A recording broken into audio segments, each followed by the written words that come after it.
So I don't know. Do you like Otis? Was Otis working, or was it the Aspen grade book?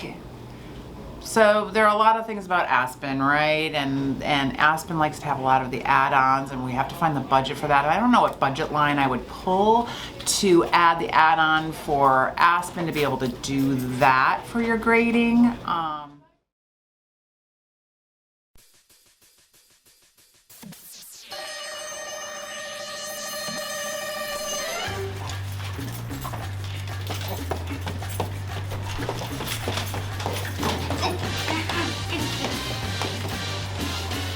Is this?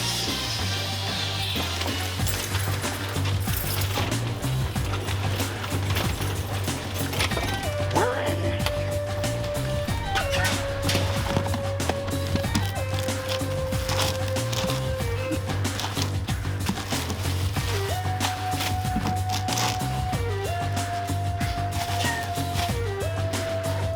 I think you smell like cat piss.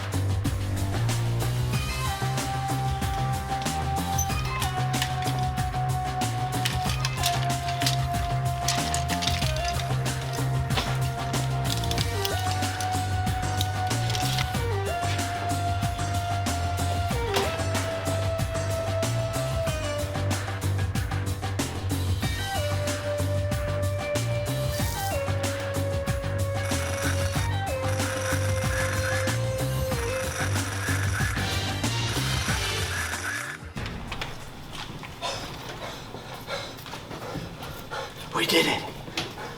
But at what cost?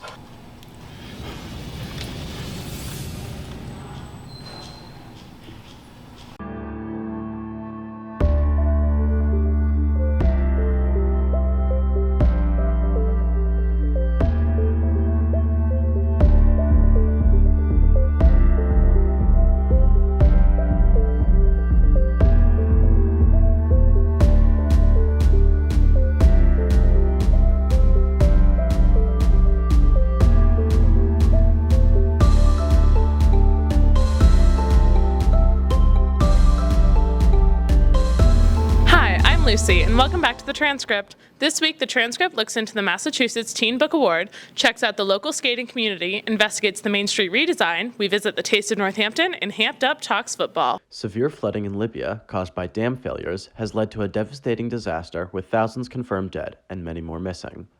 On Thursday, Hunter Biden was indicted on 3 federal gun charges after lying about drug use while purchasing a firearm. In Springfield, a water main broke this Tuesday, leading to a loss of water pressure, as well as a boil water order issued for Springfield and Ludlow residents. The ban has since been lifted. I'm Neill, and thanks for watching.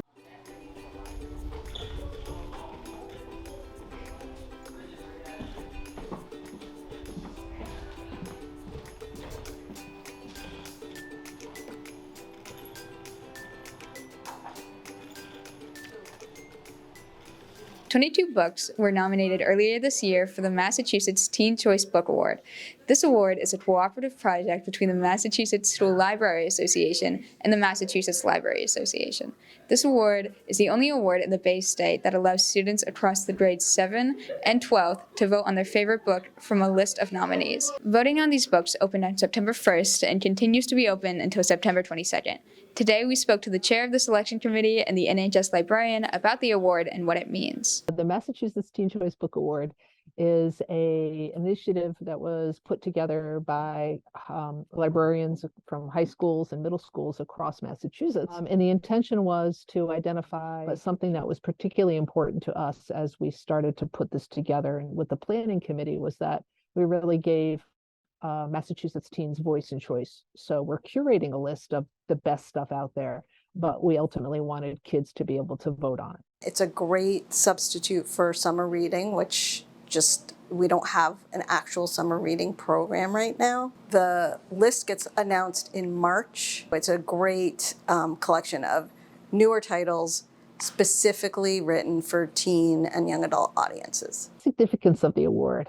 Well, it's, as we're still getting the word out that we're even out there, but I think it's a wonderful way for the kids in our state, our Commonwealth, to have a voice of what they feel are great books. And so we know there's a lot of kids that care about these books. And so it's also a way that we can sort of say, look, we know that there's a lot of people out there that are pushing back and saying, oh, we need to limit the kinds of books that kids have access to, and we need to really think about this. There's some really questionable material out there.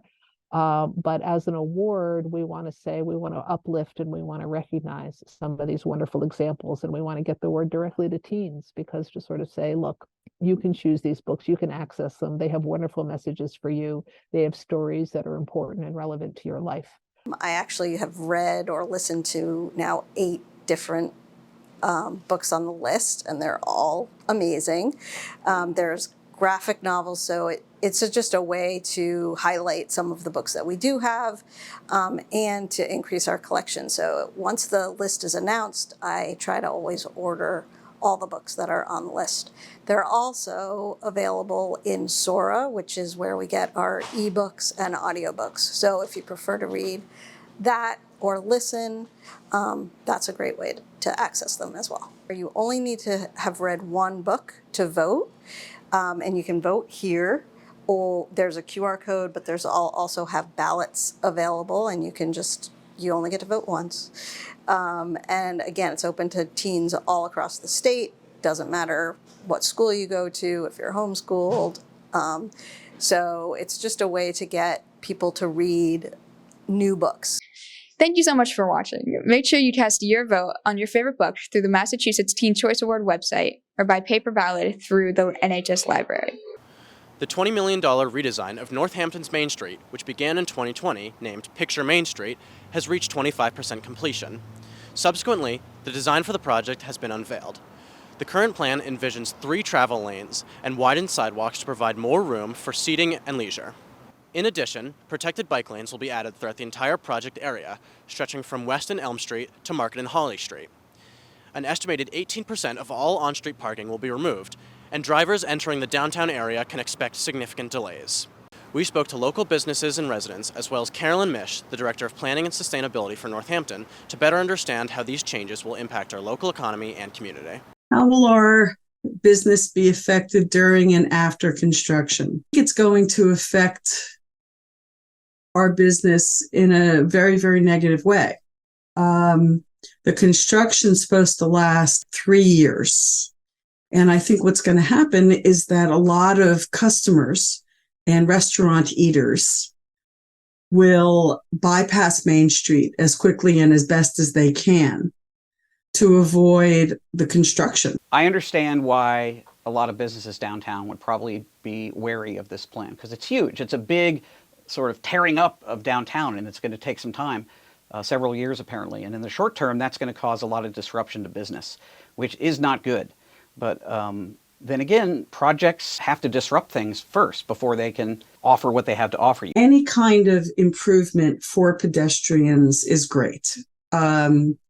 Fixing the sidewalks is wonderful. Making more, there's no seating right now to speak of on Main Street. If you walk up and down the main section, most of the, seating areas have been removed.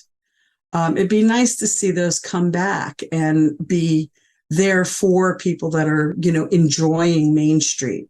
During the pandemic, the city found out a lot about itself, I think, and moving the restaurants out onto the sidewalks was sort of a happy accident, and it ended up being a good idea, COVID or not, and that is something that's prevailed. And I love the idea of street life, and but it just worries me. My sense about anything, whether it's a city or a town or a road or whatever, is just leave it alone. The redesign of Main Street will certainly be disruptive to all users of Main Street during construction. We'll need to have robust real-time information for everyone, not just the businesses, but people who are coming to downtown, so that they understand what part of the project is happening on a specific day, specific week, or through the course of the month. So that's going to be part of it no matter what. And I want to be clear that when you hear the term, it's going to be a 3-year construction project, that's a little bit misleading. Construction for this type of work covers construction seasons, and that can cover or bleed into calendar years.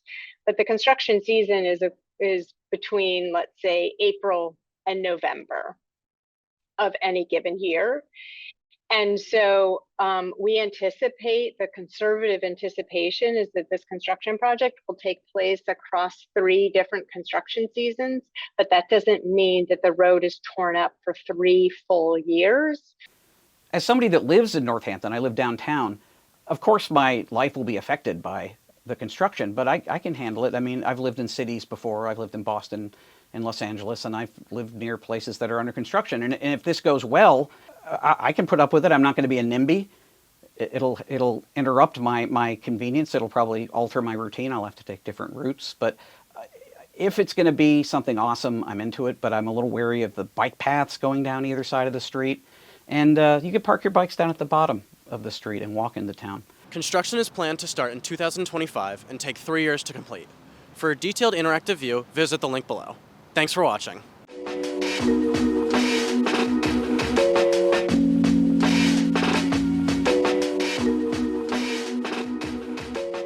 In 2007, the city of Northampton funded the construction of a skate park in Veterans Field after a campaign made by local skaters raised over $70,000. Since the early 2000s, the popularity of skateboarding has dwindled and there have been no major changes made to the skate park. But despite this, locals continue to skate it. People will often bring their own obstacles to the skate park, but the city quickly confiscates them.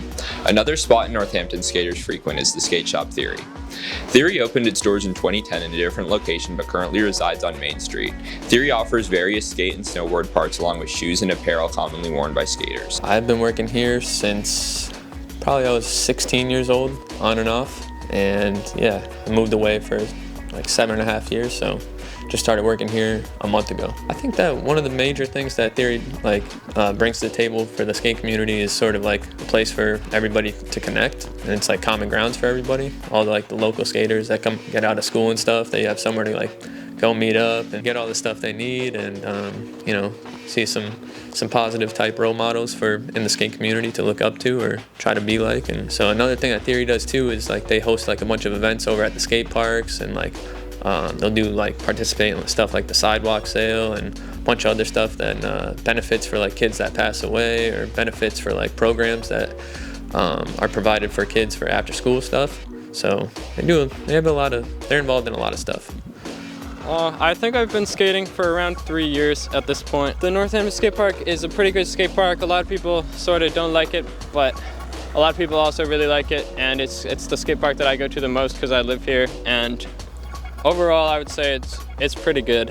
When the city takes obstacles that people leave at the skate park, it's just really not a great thing for the community, because I like to skate the things that people leave here, and they're really fun a lot of the time. I don't really see why they should be taking them. It might be a liability thing, but I think it should be allowed for people to bring their own obstacles to have fun with. I've been skating on and off for about 3 years. I started skating just for a new hobby. I like Northampton Skate Park, but I think that they could add some things to it, and I also think the bowl is way too deep. The Northampton skate park is pretty fun once you get used to it. It's definitely pretty intimidating, I feel at first glance and everything like that, but I really like it. I mean, I go there every other day or something like that, so I dig it. Could use some more space. I feel it's kind of just compacted. It could use some more mellow stuff for beginners and stuff like that as well. I feel that's one thing that is definitely missing, is some smaller stuff that's not as intimidating for little kids and first beginners and stuff like that. The lack of support from the city hasn't stopped local skateboarders from using the park in unique ways and making the most of what the city has given them. But as other more recently built and better skate parks pop up around the area, less and less people seem to use the Northampton Park. Thanks for watching, and remember to support your local skate shop. Where is everyone? The game's about to start.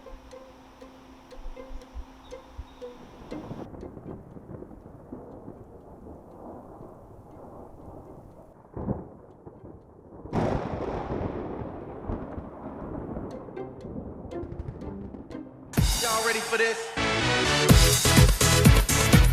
Last Friday was supposed to be the first home football game of the season. However, due to intense thunderstorms, it had to be rescheduled. It was postponed to Saturday, and the game started off strong, but then came to an early halt once again when more thunderstorms rolled in. The game was rescheduled once more to Monday, but was again canceled due to rain. We spoke to one of the coaches, the athletic director, and a team captain to ask them how the rainy start to the season has been affecting team morale and what they hope to see from their team as the season goes on. I mean, obviously it's very frustrating to, be ready to play a game and have it rained out, not even be able to get on the field, or in the case of what happened the second time we tried to play it on Saturday, get out to a lead, feel like you're playing well, and then have the weather intervene. We just try to keep the spirits high and get everyone working, even on days that get canceled. We try to get in the gym, do what we can to keep working. We're going to be very young, we're very inexperienced. We were very, very experienced and talented last year, so we have a lot of new spots. We'll see how it goes. I think we're going to get better, we're going to work hard, but it's going to be a learning process. I mean, we definitely graduated a lot from last year, but, we have two of the top skill possession players, in Mikey and Marty, and, Mikey moving over to quarterback gives us a new dynamic on the offense, and both of them played really well on Saturday. I think one of the biggest challenges is that we have a lot of young kids on our team, and last year we had everybody who's starting was a senior, and this year we have a few kids who are freshmen and who have never really played high school football, so I think that's probably one of the biggest challenges we have right now. I mean, hopefully we don't have any more weekends like we did.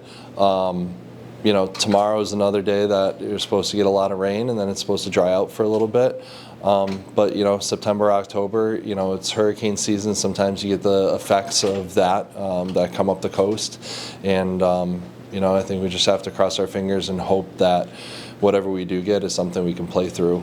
Because if we keep having to postpone games, it could get a little messy towards the back end of the fall seasons. This Friday, the team will finally get to play in an away game against Westfield. We hope that the weather will cooperate for the rest of the season. Thanks for watching Hamped Up, and see you next week. Saturday, the Taste of Northampton was held downtown. The event was an opportunity to showcase local restaurants and other vendors. While taste events were popular in the area during the 80s and 90s, they became less common in recent years due to challenges such as staffing, weather, and new marketing opportunities. However, after an 18-year hiatus, the event returned to Northampton last year, drawing over 10,000 people. We talked to local restaurants about the benefits and challenges of holding the event and what they'd like to see from Taste of Northampton in the future. There are some challenges, but luckily the DNA did a very good job of organizing things to make it a much more smoother transition. A little bit of organizational challenges, making sure we're set up and ready to go, and everything looks good as far as communicating with the chamber and the town. But we're excited to be here. It's great for us. It's great publicity, great for the community, brings everyone down. Great day for everyone. Glazed garlic chicken is one of the ones that we already have on the menu. Corn sog was an old favorite, so sometimes we bring back older items that we used to have. It's easier to do, it's easy to prepare, and it's also just really delicious. We picked the stuff that's kind of great to serve, easy on the fly. Some of our featured items, such as our pulled pork, our scallop chowder, the local Mexican street corn we've been featuring, trying to support local farmers and local produce through this tough season this year with all the rain. Some of the items that we select to showcase just are a little bit different, something that I would like to see at different restaurants that I would go to. So if I have the ability to do that with our restaurant, Spoleto, then I'm definitely going to try to do something new. That's why we're doing lobster rolls and our fresh caprese sandwiches too. Just a different take on things. Spoleto's been around for over 30 years, so we're just trying to stay, giving back to the community and offering something a little bit different and keeping the Spoleto name on it. From the future of the Taste of Northampton, I hope they keep it a one-day thing versus like a weekend like they used to do in the past. One-day events make it a lot easier to run, and then it's not as difficult then. But it's a great exposure one way or another. Let's keep it going every year. Let's make it 2 days next year. Let's go for it, yeah? Maybe a little bit more than food. Some vendors would really benefit, I think, from this setup. Thanks for watching. If you missed the Taste of Northampton, make sure to stop by next year.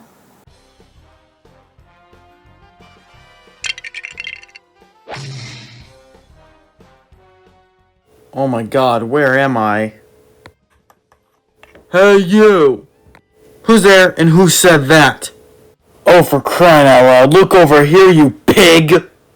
Oh my god, you can talk. Who on earth do you think you can talk like that? I appreciate your enthusiasm, but you're not my figment of imagination. Now, show me what you can do and let's see if you can build something. Ready? Go! Okie dokie, macaroni.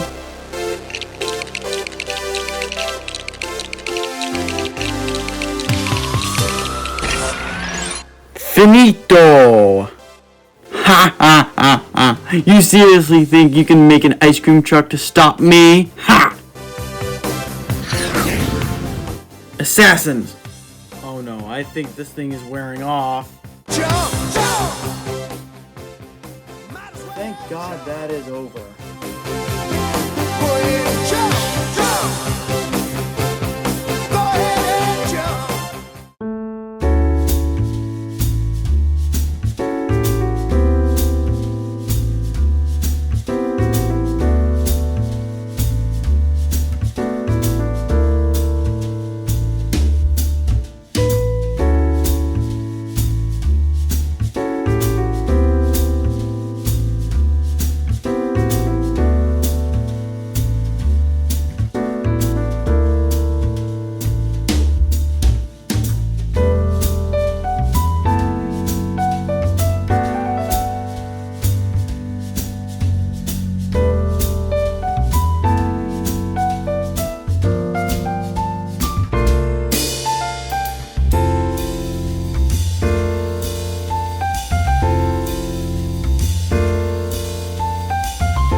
Thanks so much for watching. Freaky Friday auditions are coming up on October 10th, 11th, and 12th from 4 to 8 in the Black Box Theater. Sign up on nhsstage.com or using one of the posters around school.